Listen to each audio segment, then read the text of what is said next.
భీష్ముడు ఎలా పుట్టాడు? హస్తినాపురం అనే రాజ్యంలో ఒక కింగ్ ఉండేవారు. ఎవరు? శంతనుడు.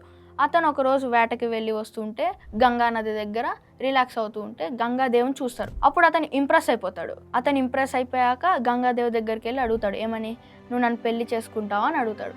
అప్పుడు ఆ గంగాదేవి కండిషన్ పెడుతుంది, నేనేం చేసినా నన్నేం క్వశ్చన్ చేయొద్దు, క్వశ్చన్ చేస్తే నెక్స్ట్ సెకండ్ నేను వెళ్ళిపోతా అంటది. అప్పుడు శంతనుడు ఆ కండిషన్కి ఓకే చేసి పెళ్లి చేసుకుంటాడు. ఆ తర్వాత గంగాదేవి 7 బిడ్డల్ని కని నదిలో పడేసి ఆమెను ప్రశ్నిస్తే ఎక్కడ విడిచి వెళ్ళిపోతుందో అని శాంతనుడు అడ్డుకోలేదు. కానీ 8వ బిడ్డను కూడా పడేస్తుందేమో అని శంతనుడు భయపడుతూ ఉంటాడు. అప్పుడు శంతనుడు వచ్చి ఆ గంగాదేవిని ఆపుతాడు. ఈ బిడ్డను కూడా నువ్వు పడేస్తే ఇంకెట్లా అంటే అప్పుడు గంగాదేవి నువ్వు నన్ను నా మాట ప్రశ్నించావు కదా, ఇప్పుడే నిన్ను వదిలేసి వెళ్ళిపోతా అంటది.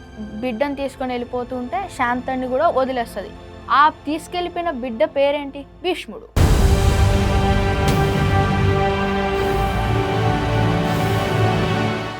ఇదక్క భీష్ముడి జననం. దీని నుంచి కూడా కొన్ని క్వశ్చన్స్ అడుగుతా నేను, ఓకేనా? భీష్ముడి తల్లి పేరేంటి? గంగాదేవి.